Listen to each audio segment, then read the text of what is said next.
Adventures of Ozzie and Harriet, starring the entire Nelson family, Ozzie, Harriet, David, and Ricky. Here is Ozzie, who plays the part of Ozzie Nelson.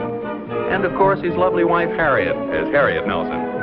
The older of the Nelson boys, David, appears as David Nelson. And his younger brother, the irrepressible Ricky, played by Ricky Nelson. The Nelsons' next-door neighbor, Thorny, is played by Don DeFore.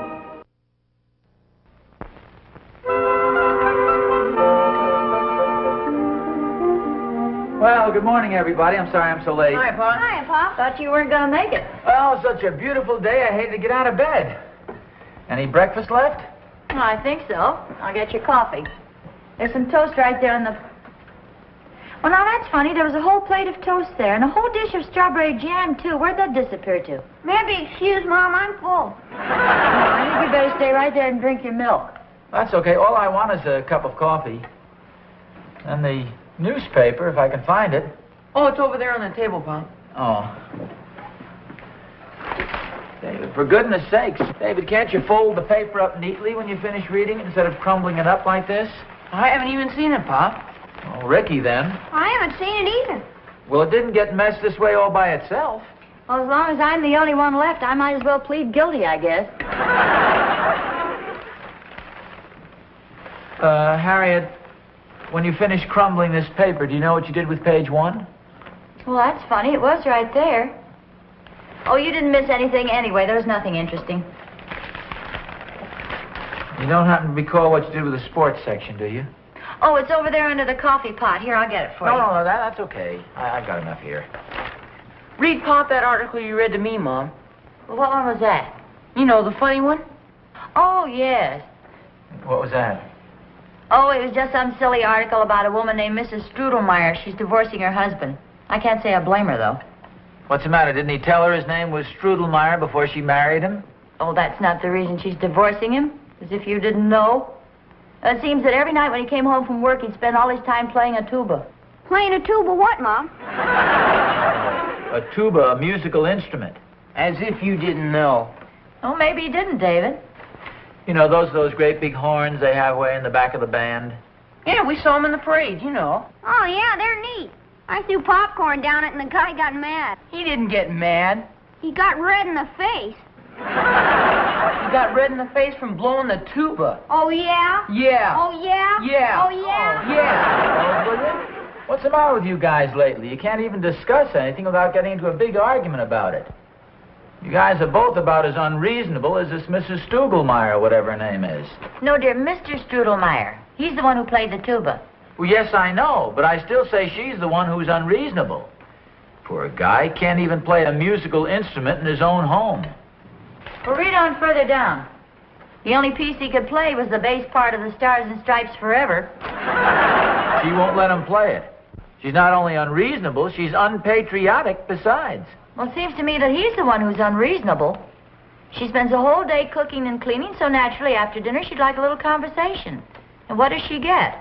The Stars and Stripes Forever. Not only that, he makes her stand up and salute.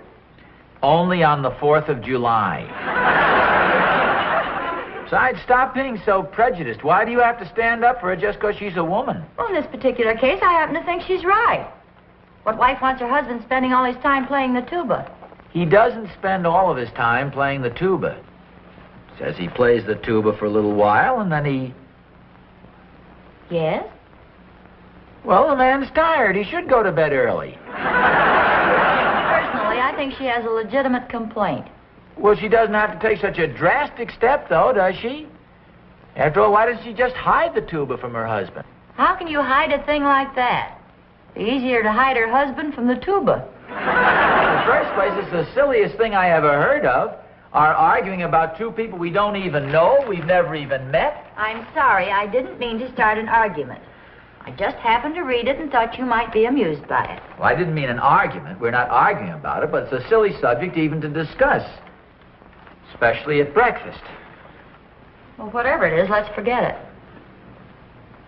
Ridiculous things. I agree. It was a silly thing to discuss. Our English teacher says that open discussion is the backbone of our nation. Well, that's true, David, if the subject is something sensible. But I mean, just because some idiotic woman won't allow her husband to play a tuba in his own home, that isn't even worthy of discussion. Well, now, how can you say she's an idiotic woman? You don't even know her. Well, there's an old legal term, Harriet, res ipsa loquitur. The thing speaks for itself. Yes, and when it's a tuba, it speaks in very low tones. Ricky, what are you doing? I make him believe I'm playing the tuba. Stop it. You look silly. I'll bet that Mr. Studelmeyer sure looks silly. Now, wait a minute, David. How can you sit there and make a statement like that? You've never even seen the man. There's an old legal term. Raise up the locomotive. If you two guys are finished, why don't you go outside and shoot some baskets or something? Heck, I want to stay in here and listen to the argument. Me too. Well, in the first place, there was no argument. And in the second place, it's all over. Who won? Ricky, stop trying to be funny. Heck, who's trying to be funny? You are, and stop it. You've heard your father say so many times there's no such thing as a child comedian. This coffee is probably stone cold by now. Oh, don't drink that. I'll get you some more. They had some neat stuff on television last night, Dad. Oh, yeah, really swell. What was that? It was a wrestling match. This one guy kept gouging this other guy's eye with his thumb and grinding his heel in his face. Sounds like excellent entertainment. Yeah, they had the dumbest referee, too. Everybody could see it but him. You don't want to take that stuff seriously, Ricky. Was there anything else to look at? Oh, yeah, they had a murder story on. Oh, yeah, that was really good. This man and his wife had an argument, and she poisoned him. She put poison in his coffee. He took one gulp and fell right over dead. Here's your coffee, dear. Drink it while it's hot.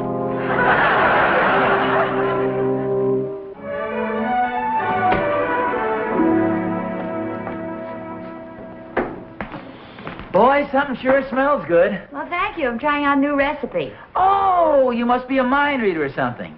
I was just hoping you'd bake one of your delicious apple pies for dinner. It's a chocolate cake. Oh, fine. What's the matter with chocolate cake? Oh, nothing. I love your chocolate cakes. I like them almost as well as your apple pies. You don't have to eat any if you don't want to. I just told you, they're delicious. I love your chocolate cakes. What else are we having for dinner? Meatloaf? Oh, fine. Would you rather have something else? No, that sounds like a very nice menu, very tasty. Chocolate cake and a pot roast? Meatloaf. What did I say? Pot roast. No. What else are we having?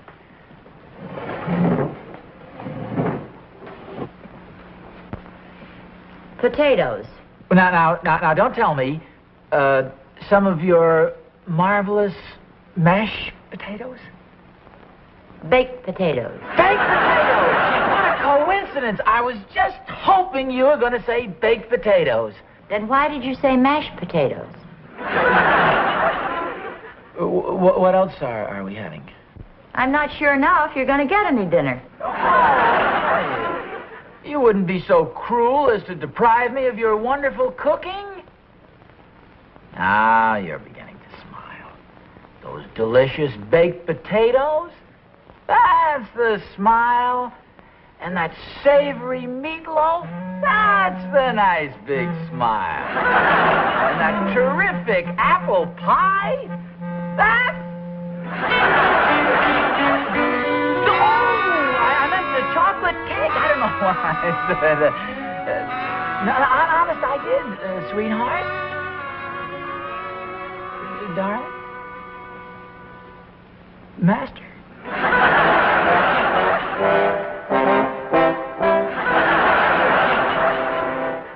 Hi, Mom. Hi, dear. Boy, that cake sure looks good. Well, I just baked it. I hope it tastes good. Oh, David, don't leave your books on the counter. Okay, Mom, just a second.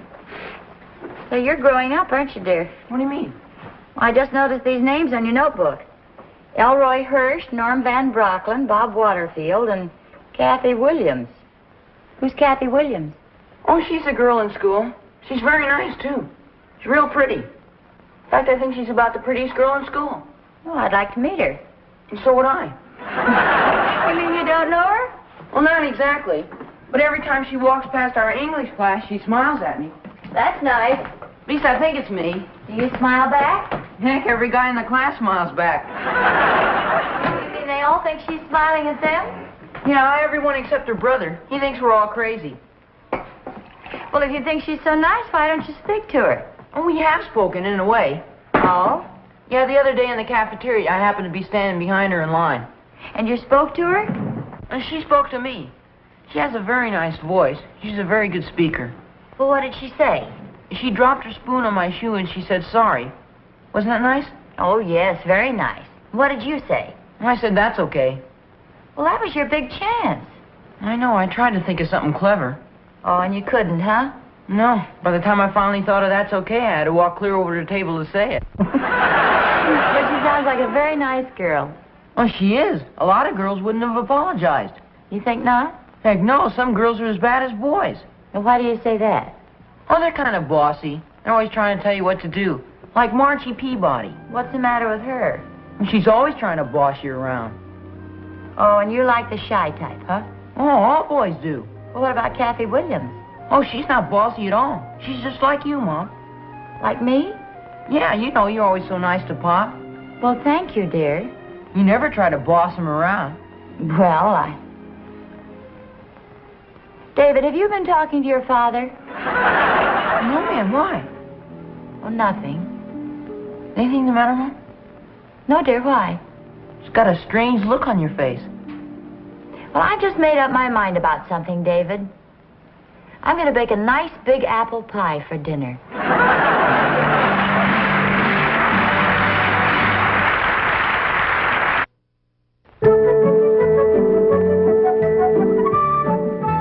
See, here's how the discussion started. This woman, an unreasonable person, Mrs. Strudelmeyer, refused to allow her poor husband to play a tuba in his own home. And the amazing part is that Harriet, who was usually very level-headed, sided in with this unreasonable woman simply because, in this case, the woman happened to be the man's wife and of the feminine gender. Sounds a little silly, doesn't it? Well, certainly. The whole thing was pointless and silly, just as I said. That's the reason I went into the kitchen a while ago, and I tried to smooth the thing out with Harriet. My whole attitude was conciliatory and apologetic. I figured I should make the first overtures, and Harriet just completely fluffed me off, got pretty darn salty. Well, it's pretty obvious what your trouble is. You just don't know how to handle women. Oh, Thorny. Oz, you may not realize it, but I'm quite a student of psychology, especially when it deals with the intricacies of the feminine mind. Since when did all this happen? Oz, please, do you want me to help you or don't you? Well, I'd like to hear your opinion. Go ahead. All right. Well, then. Now, the way I've got it figured, you're just a little too easygoing. You got to be a little more masterful. Women like men to get a little tough with them once in a while. Oh, I don't know, son. Oh, Oz, will you believe me? Listen to me. I know what I'm talking about. You can't veto Mother Nature, and this is the way she's got it planned out. Man is supposed to be the dominating force, the masterful one, the head of the household.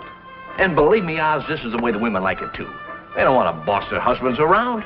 They like a strong, forceful man. They're the ones that like to be dominated. Now, listen to me, Oz. You've got to go back into the house and assert your rights. Assert yourself. Show Harriet that you're the boss. And believe me, she'll love you for it. By golly, Thorny, I think you have a point there. Come to think of it, I have been acting like sort of a jellyfish recently. Of course I've got a point, Oz. I think I'll follow your advice. I'll see you later, Thorny. Okay, Jelly. I mean, Oz.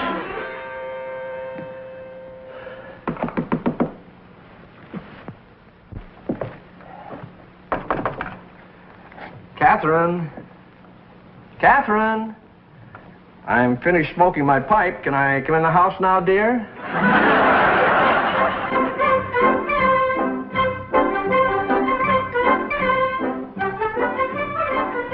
Oh, hi, Block. Hello, my boy. What's that? I said, hello, my boy. It's me, your son, Ricky. Yes, I know it is, Ricky. It's just that things have been entirely too informal around here, and I think we might as well start rectifying it by you boys calling me something a little more dignified than Pop. Well, what should we call you? Was there anything wrong with Father? I think so. He's sure acting funny, boy. Ricky, you're probably a little too young to understand this. But nature and tradition have fashioned a certain pattern that we're supposed to follow. And that is that the husband and the father is the head of the household, the master of the house. In other words, to put it very bluntly, I'm the boss around here. Oh, I know you are, Pa. You do? How do you know? Because Mom said you were the boss. And whatever Mom says goes. Well, from now on, what I say goes. I mean, what's that delightful odor coming from the kitchen? Mom's cooking an apple pie. Oh, an apple pie for dinner, eh? What's this pillow doing here on the couch? Mom said you might want to rest before dinner. Oh, trying to soften me up, eh? Well, as I was saying, from now on... Oh, boy. I think it's gravy or something. It sure smells delicious. Mom's cooking some mashed potatoes for dinner. Oh. Your mother's just trying to confuse me. And it's not gonna work, and she knows darn well it is. Come on, Rick, get washed up for dinner. Okay, Mom. Hello, dear. Oh, Harriet, what the heck is going on around here? Well, nothing's going on. Well, I mean, for one thing, what's the idea of the pillow on the couch? Well, the master of the house should have some rest. The head of the family needs a little relaxation. Oh, Ricky said it was for me. Well, it is. Aren't you the master of the house? Who, me? Yes, you. Oh, yes, of course. When will dinner be ready, woman? Well, when would you like to have it? 15 minutes? 15 minutes. All right. We can have it sooner if you like. No, 15 minutes will be just about right.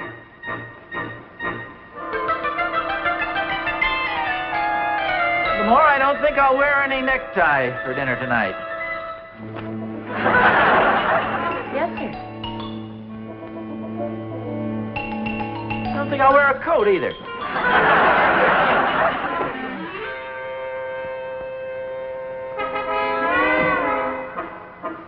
You'll be sitting down. You needn't wear trousers either.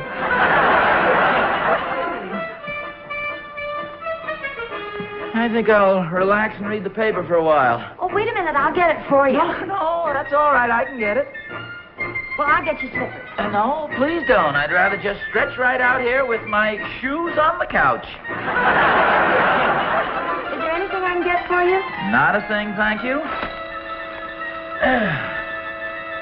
Let's see, where's the financial page?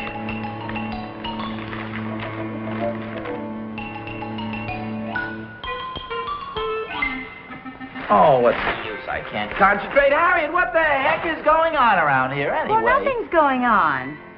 Gee whiz, what's happened to our happy home? Well, aren't you happy now? Well, yes, but... Well, do you want me to help you set the table or something? Oh, no, I can set it. Oh, well, that's okay. I don't want to argue about it. Oh, I'm not arguing. Oh, neither am I. I'm just trying to start a normal conversation. Oh, well, have it your way.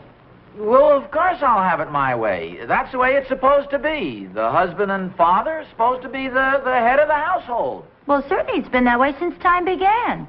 Sure. Maybe that's what's wrong around here.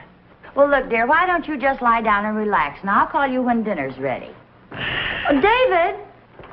I'm sorry it took so long, Ma. Where have you been? Oh, don't you remember you sent me down to the grocery store? Well, that was over an hour ago. What happened? I met Kathy Williams down there. Don't tell me you walked home with her. Oh, heck, I couldn't let a girl carry all those heavy groceries. What all did she have? A loaf of bread. Is that all, for goodness sakes? Oh, it's a jumbo size. I met her, and I think she likes me. Really? Yeah, she said we're going to the movie Saturday. Some love picture. I suggested a Western, but she said no. Oh, she did she? Yeah, I have to wear a tie, too. Well, sounds very formal. Yeah, she's going to teach me to rumba after the movies. To rumba? It takes two to tango. What's the matter, Mom? Oh, never mind. Keep going. Takes two to tango. She wants me to be a good dancer. In fact, she insists upon it. Wait a minute. I thought you didn't like girls who were bossy. And is she bossy? Well, she certainly sounds like it. Gee, coming from her, you'd never even notice it. You gonna do what she says? Sure, it'll be fun letting her boss me around. Oh, I see. I guess you don't really mind when you like a person.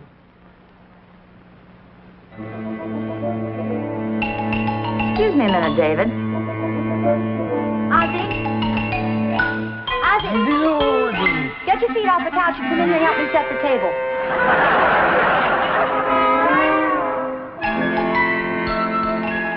Must have been dreaming.